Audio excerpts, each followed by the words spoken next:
आज हामी हेर्दैछौँ golden age portfolio manager. यो टुल चाहिँ हाम्रो नेप्सीको लागि बनाएको टुल हो, जो कि हाम्रो पोर्टफोलियो ट्र्याकिङ गर्छ यो टुलले। अब फर्स्ट अफ अल के गर्ने भन्दाखेरि यो टुलमा अब पोर्टफोलियो ट्र्याकिङलाई तपाईँको अब स्टार्टिङ इक्विटी कति हो, तपाईँको टोटल इक्विटी होइन, तपाईँ जब के अरे स्टार्ट गर्दै हुनुहुन्छ त्यो यहाँ राख्ने। सपोज यहाँ अब 10 लाख छ अरे हजुरको टोटल इक्विटी है। अब 10 लाख भयो हजुरको टोटल इक्विटी। अब हजुरले कुनै अब स्क्रिप्टहरू किन्नुभयो होइन, नेप्सीबाट कुनै स्क्रिप्ट अब सपोज एडिपिएल किन्नुभयो अरे है, एडिपिएल किन्नुभयो। अब यो सेक्टर यसको यो डेट राख्नु पऱ्यो, किनेको डेट राख्नु पऱ्यो, अनि सेक्टर कुन हो राख्नु पऱ्यो, सेक्टर ब्याङ्क हो, अब ब्याङ्किङ राख्नु पऱ्यो। अब रिस्क साइज अब हामीले युजली 1% लिन्छौँ है। त्यसपछि अब स्टप लस कति राख्नु पऱ्यो भन्दाखेरि अब जस्तै स्टप लस कति राख्नु पऱ्यो भने 270 यदि स्टप लस राख्नु तपाईँको स्टप लस जति हो त्यति राख्नु पऱ्यो। अनि त्यसपछि तपाईँको टेक प्रफिट अब टार्गेट कति हो तपाईँको, अब 350 भनौँ न है, 350 राख्नु। अब तपाईँ अब कतिमा इन्ट्री हुनुभयो है, सपोज तपाईँ इन्ट्री हुनुभयो 280मा इन्ट्री हुनुभयो। त्यसपछि अब तपाईँलाई यहाँ देखाउँछ, के देखाउँछ भन्दाखेरि अब तपाईँले कति अब नम्बर अफ सेयर किन्न मिल्छ भनेर यहाँ देखाउँछ, जो कि कहाँ बाएबल अमाउन्ट। तपाईँले 100वटा सेयर किन्न स्क्रिप्ट 100वटा सेयर किन्न पाउँछ भनेर देखाउँछ, यहाँ 100 राख्नु पऱ्यो। अब 100भन्दा बढी राख्नुभयो भने यहाँ यो के इरर देखाउँछ होइन। यो इरर किन देखाएको भन्दाखेरि यो रिस्क म्यानेजमेन्टको अनुसार होइन, 1% मात्र रिस्क गरेको भएर हामीले यो 100 मात्रै स्क्रिप्ट लिन पाउँछ। अब योभन्दा बढी पनि राख्न पाउनुहुन्छ, तर त्यो चाहिँ हाम्रो रिस्क म्यानेजमेन्टको अब यहाँ त्यो वार्निङ साइन देखाउँछ कि त्यति मात्रै हो, अरू त केही पनि छैन यसमा। त राख्नु चाहिँ मिल्छ, तर हामीले रिस्क म्यानेजर गरे अनुसार चाहिँ 100 राख्नु, 90 राख्दा पनि हुन्छ है, 101 राख्दा पनि अब यस्तो देखाउँछ। त्यही भएर ठ्याक्कै अहिलेलाई 100 राखिदिउँ। अब तपाईँ एक्जिट प्राइस अब तपाईँ कतिमा एक्जिट गर्नुभयो यो स्क्रिप्टमा होइन, टार्गेट पुग्यो पुगेन थाहा भएन। अब एक्जिट चाहिँ अब तपाईँको 310मा गर्नुभयो अरे एक्जिट है। त्यसपछि अब यहाँ अब क्यालकुलेसनहरू देखाउँछ। अब यहाँ के क्यालकुलेसन देखाउँछ भन्दाखेरि अब तपाईँ कति अमाउन्ट रिस्क गर्नुभएको थियो होइन यो ट्रेडको लागि। तपाईँले अब 1% रिस्क गर्नुभएको थियो भनेपछि अब 1000 रुपियाँ रिस्क गर्नुभएको थियो है।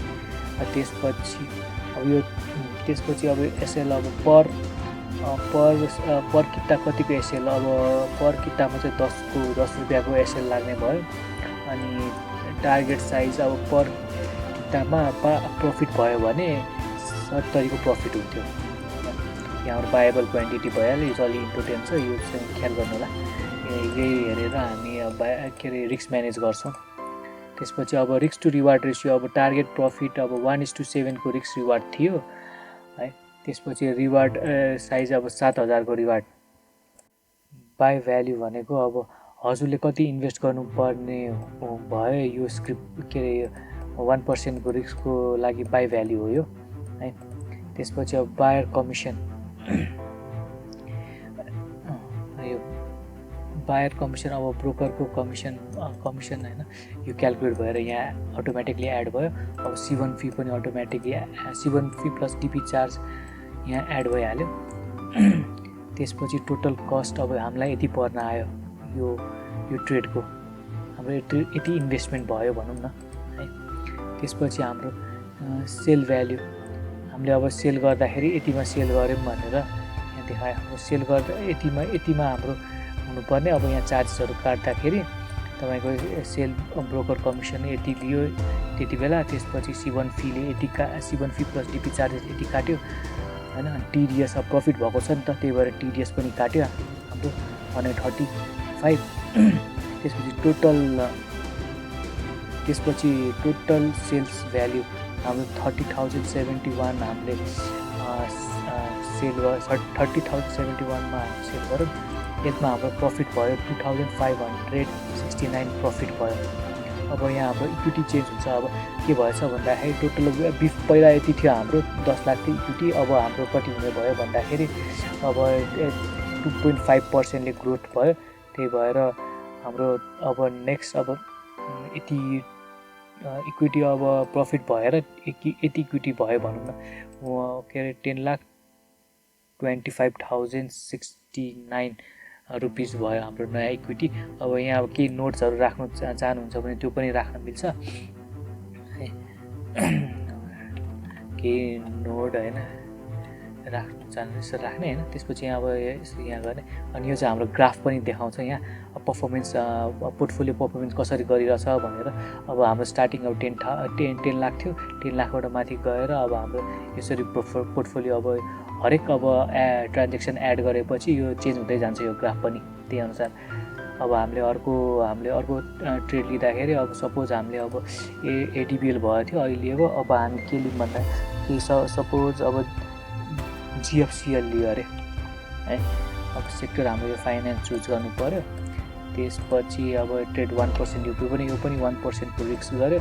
त्यसपछि स्टप लस यसको कति राख्यो भन्दाखेरि स्टप लस पहिला इन्ट्री राख्दाखेरि कति राख्यो भन्दाखेरि 730 सपोज हामीले इन्ट्री गऱ्यो अरे, त्यसपछि स्टप लस 700 राख्यो। अब हाम्रो टार्गेट यसमा कति राख्यो भन्दाखेरि 800 को टार्गेट राख्यो भने सपोज है।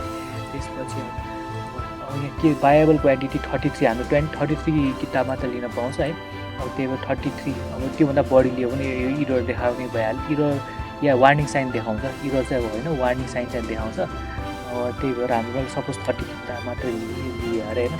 अब 30 किताबमा एक्जिट गरेँ कतिमा, कति प्राइसमा भन्दाखेरि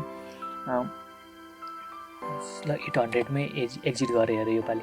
अनि त्यसपछि टार्गेट पुग्यो हाम्रो, एचिभ भयो 800मा। अब हामीले कति रिस्क गरेको थियौँ यो ट्रेडको लागि भन्दाखेरि 1000 रुपिसको रिस्क गरेको थियौँ है।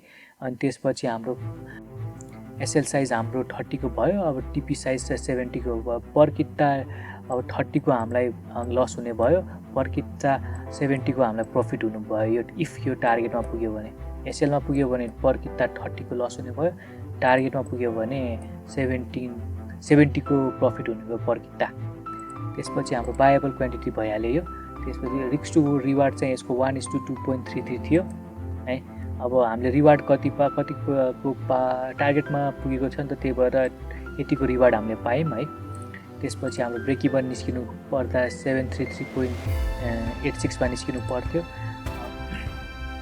बाई भ्याल्यु हाम्रो चाहिँ अब यति हाम्रो भ्याल्यु थियो, प्लस अब यहाँ अब ब्रोकर कमिसन र सिबन फी डिपी चार्जेस एड गर्दाखेरि हाम्रो टोटल कस्ट यति पर्न आयो। अब सेल भ्याल्यु अब सेल गर्दाखेरि यो 24,000 पर्ने थियो। त्यसपछि हाम्रो के अरे ब्रोकर कमिसन सेल गर्दाखेरि र अनि C1 फी पनि अब त्यहाँ घटाएपछि अनि हाम्रो यो प्रफिट भएको कारणले अब यो टिडिएस अन प्रफिट पनि घटाएपछि हाम्रो यति जति अब टोटल सेल भ्याल्यु चाहिँ यति भयो है, यतिको भयो। त्यसपछि हामीलाई प्रफिट अमाउन्ट कतिको भयो भन्दाखेरि 1766 को चाहिँ हामीलाई प्रफिट भयो यो ट्रेडबाट है। अब त्यसपछि हाम्रो इक्विटीको फेरि अलिकति 1%ले बढेको छ इक्विटी है। अब हाम्रो टोटल इक्विटी कति पुग्यो भन्दाखेरि 10,43,036 पुगेको छ है। अब यहाँ के नोट्स हाल्दा पनि हुन्छ नहाल्दा पनि हुन्छ, म चाहिँ अहिले हाल्दिनँ है। अब त्यसपछि चार्ट हेर्दाखेरि ग्राफ हेर्दाखेरि चाहिँ अब हाम्रो बढिरहेको छ नि त हाम्रो यो ग्राफ, त्यही भएर प्रफिट देखाइरहेको छ है। अब अर्को ट्रेड एड गर्नु पऱ्यो, अब एउटा लस भएको ट्रेड एड गर्नु पऱ्यो है।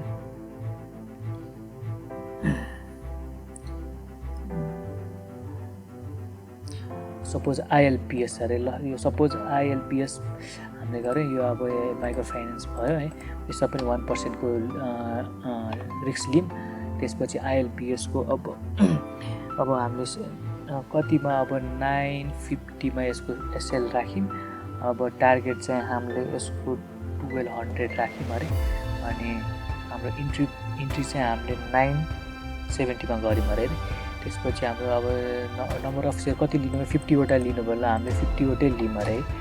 अब इन्ट्री एक्जिट चाहिँ कति भयो, अब हाम्रो चाहिँ यसमा लस भयो अरे सपोज है, हामीलाई चाहिँ यसमा लस भयो अरे। त्यो भनेको अब 950 एसएल हान्यो अरे, यसमा चाहिँ 950 को एसएल हान्यो। अब त्यसपछि यसमा के भयो भन्दाखेरि यसमा हामीले 1000 रुपियाँको रिस्क लिएको थियौँ होइन। अब त्यसमा अब प्रकिता हामीले एसएल 20 को गरेको थियौँ होइन। 20 को लस हुने भयो पर कितामा, प्रफिट भयो भने 230 को प्रफिट हुने पर कितामा है।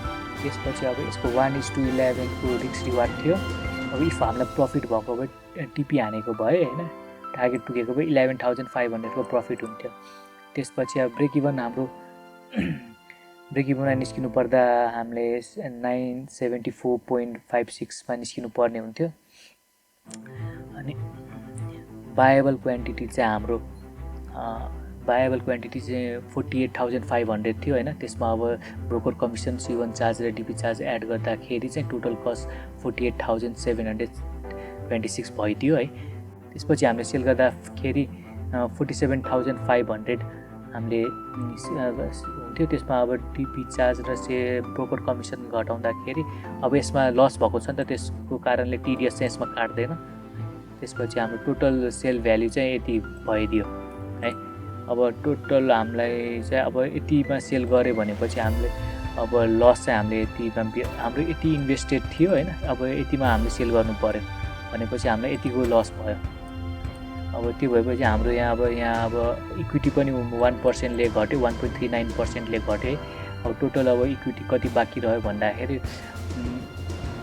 10,28,088 जति राख्नु भयो। त्यसपछि हाम्रो अब यता अब चार्ट हेर्नु पर्दाखेरि यस्तो हुने भयो चार्ट हाम्रो। अब यसरी बढेर थियो, अब यहाँ एसएल खाएपछि यसरी घट्यो है। यसरी चाहिँ हुन्छ यो हाम्रो अब गोल्डन एज पोर्टफोलियो म्यानेजर भन्ने चाहिँ यसरी चाहिँ चल्छ है।